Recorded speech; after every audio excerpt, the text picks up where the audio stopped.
মতো কাজে সেটাতে তথ্যের কোনো অভাব হতো না। সবচেয়ে খারাপ পদায়ন হতো, কিন্তু তথ্যের ঘাটতি ছিল না। আবার অন্য দল আসলে তাদেরও একটা তালিকা আছে, তাদের শিক্ষক সমিতি আছে, তাদের সংগঠন আছে, সেখান থেকে তালিকা তৈরি হতো, সেটা চলে আসতো। আমাদের ক্ষেত্রে তো আমি সেই সুযোগ পাচ্ছি না। আমাদের ক্ষেত্রে হলো বা ব্যক্তিগতভাবে আমরা যত শিক্ষানুরাগী মানুষকে চিনি, বিভিন্ন বিশ্ববিদ্যালয়ে যেসব শিক্ষককে বিশ্বাসযোগ্য মনে করি, তাদের কাছ থেকে যতদূর পারি তথ্য সংগ্রহ করে দেখছি কে শিক্ষাগত যোগ্যতার দিক থেকে, প্রশাসনিক দিক থেকে, ব্যক্তিত্বের দিক থেকে এবং সকলের কাছে, কিন্তু বিশেষ করে ছাত্রদের কাছে গ্রহণযোগ্য, এরকম শিক্ষকদের যতদূর পারি তালিকা তৈরি করে করে যাচ্ছি।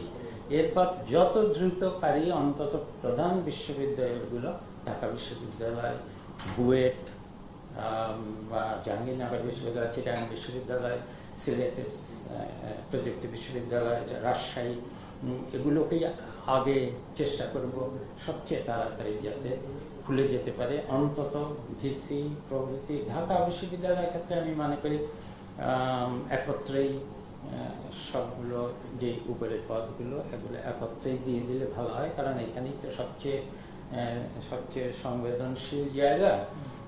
এবং ছাত্রদের থেকে আমি যেটা পেতে চাই, তারা কি চায়, তারা চায় যে সম্পূর্ণ দলীয় ভিত্তিক প্রশাসন চায় না, তারা সব ছাত্রদের আকাঙ্ক্ষা বলছি। শিক্ষকরা তো দলীয়ভাবে বিভক্ত, তাদের যে কি চায় আমি পুরোপুরি বুঝি না, কিন্তু ছাত্ররা আসলেই চায় যে তারা ভালো প্রশাসন চায়। এবং তাদের সবচেয়ে বড় যে যোগ্যতা তারা মনে করে সেটা হলো যে তারা যারা চালাবেন একটা বিশ্ববিদ্যালয়, তাদের তো শিক্ষার মান উন্নত হতেই হবে, কিন্তু তারা যেন দলীয়ভাবে বেশি চিহ্নিত না থাকেন। তারা যেন তাদের যেন ব্যক্তিত্বের দিক থেকেই তারা যেন সুপরিচিত থাকেন এবং সকলের কাছে, এমনকি সাদা দল হোক নীল দল হোক, তাদের কাছেও গ্রহণযোগ্য হন। এরকম মানুষকে খুঁজছি, হয়তো পেয়ে যাব শিগগিরই, যদি সবাই দোয়া করে তাহলে পাবো।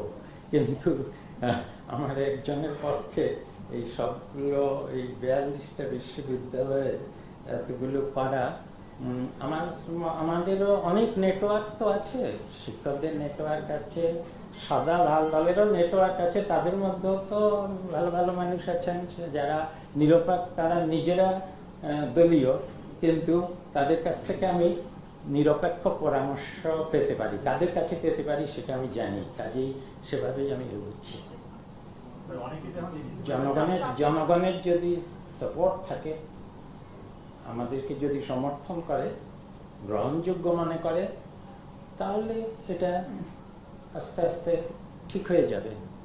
আর আমাদেরকে যদি একদমই অপান্তেয় মনে করে যে আমরা কোথা থেকে আসলাম, আমাদের কোনো যোগ্যতা নাই, তাহলে তো আর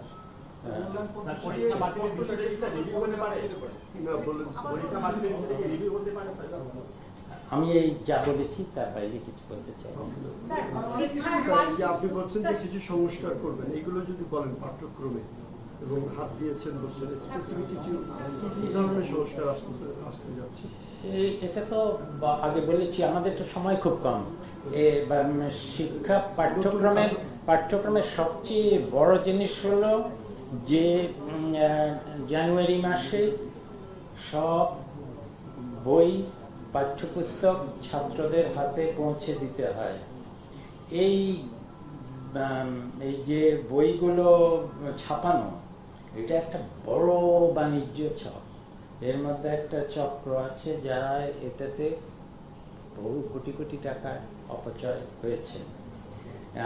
কিন্তু সময়টা প্রচণ্ড কম।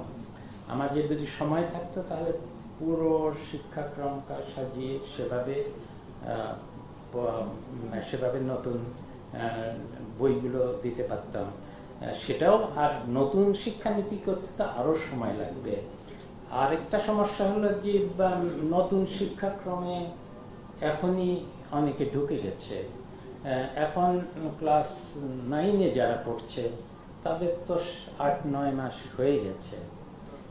আমাদের একটা সবচেয়ে বেশি আপাতত যেটা সম্বন্ধে অভিভাবকরা সবচেয়ে বেশি চিন্তিত ছিলেন যে আমাদের ছেলেমেয়েরা এই শিক্ষাক্রমে কিছু পড়ছেন না, তারা কি কি সব প্রজেক্ট করছে যেটা ওনারা বুঝতে পারছেন না, এবং মূল্যায়নের পদ্ধতিও বুঝতে পারছেন না। আমি 2-1টা ওই বইগুলো সভা নিয়েছি এবং এগুলো অনেকগুলো দেখে আমি যেটা দেখেছি যে মূল্যায়ন পদ্ধতি কি হবে না হবে, এই বাংলা আমি নিজে বুঝি না, আমি বুঝতে পারি না কি করে আসলে মূল্যায়ন হয়।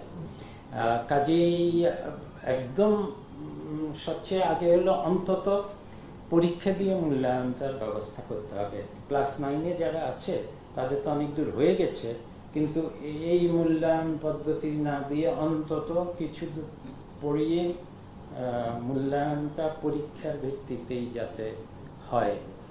কিন্তু রাতারাতি তো সেই পরীক্ষা পদ্ধতি আমি এখন বদলাতে পারবো না, কারণ যেই আর নতুন যেই পাঠ্যক্রম, এটা মোটামুটিভাবে আমরা চেষ্টা করছি, যেহেতু আমাদের কাছে হাতে আর সময় নেই এবং ছাপাতে দিতেই হবে, 1 সপ্তাহের মধ্যে ছাপাতে দেওয়ার কথা, সেখানে আমরা আমাদের কাছে যেটা আছে সেটা হলো 2021 সালের আগের যেই পাঠ্যপুস্তকগুলো আছে এগুলোকে ছাপানো যায়। কিন্তু এগুলোকে ছাপাতে গেলে যেহেতু কিছুদূর পর্যন্ত যেমন প্রথম দ্বিতীয় তৃতীয় শ্রেণী পড়ে ফেলেছে, সেগুলো তো ইভেন ওগুলোর মালাটাও যা লেখা আছে সেগুলোর সংস্কার করতে হবে, পিছনের মালাটা লেখা আছে অনেকে দেখবেন,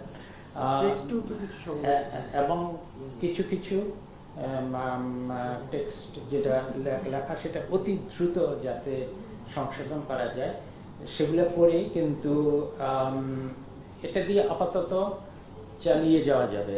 আমাদের আসল সমস্যাটা হবে নতুন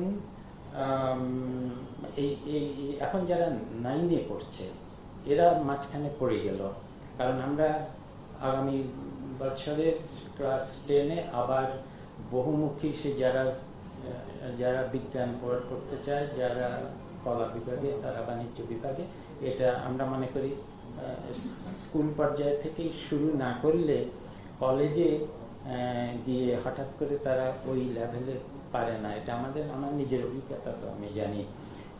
এজন্য সেই পাঠ্যপুস্তকগুলো আছে, কিন্তু সেগুলো তো একটু পরিমার্জন না করে এখনই দেওয়া যাচ্ছে না। কাজে সেটার আমরা চেষ্টা করছি, এবং যত তাড়াতাড়ি, যেহেতু এবারের এই মুদ্রণে বড় ধরনের বাণিজ্য হবে না, সে কারণে অন্তত আমরা এমন পদ্ধতিতে ছাপানোর ব্যবস্থা করব যেটাতে অন্তত পাঠ্যপুস্তকগুলো দেখতে অন্তত দৃষ্টিনন্দন হবে, কাগজগুলো এত খারাপ হবে না, এর মধ্যে ছাপায় এত ভুল থাকবে না। এটা সরকারি যে প্রকিউরমেন্ট পলিসি আছে না, এগুলো তো আমলাতান্ত্রিক, সেই আমলাতান্ত্রিক জটিলতাকে যতদূর পারি কমিয়ে এনে আমার নিজের উপরই দায়িত্ব নিয়ে, যে উনি যদি কারাপশন করতে থাকেন করেছেন, কিন্তু তা সত্ত্বেও আমি চেষ্টা করব যে অন্তত বইগুলো সুন্দরভাবে ভালোভাবে মুদ্রিত হয়, ঠিক সময়ে মুদ্রিত হয়, আর্থিক অনিয়ম হবে না, এটা আমি নিশ্চিত করব। টেক্সটে কি ধরনের পরিবর্তন আনছেন স্যার? টেক্সটগুলোতে কি ধরনের পরিবর্তন আনছেন? ইতিমধ্যে একটা শপথে আমরা দেখছি স্কুলে, প্রাইমারি স্কুলের যে অ্যাসেম্বলিতে শপথ হতো, ওটা আমাদের একটা কমিটি তৈরি করে দিচ্ছি। আমি তো সব বিষয়ের বিশেষজ্ঞ না, টেক্সটে এক্স্যাক্টলি কি হবে ন্যূনতম করতে হবে, কারণ সময় নাই, অতি দ্রুত করতে হবে, এবং ওই যে একটা আমলাতান্ত্রিক পদ্ধতি, যে ইনি হবেন প্রধান কি যেন বলে লেখক, তারপরে পর্যায়ে অন্য লেখক, এত কিছুর সময় নাই।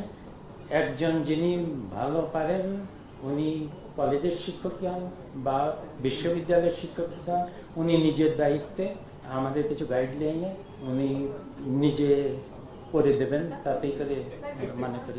স্যার কিছু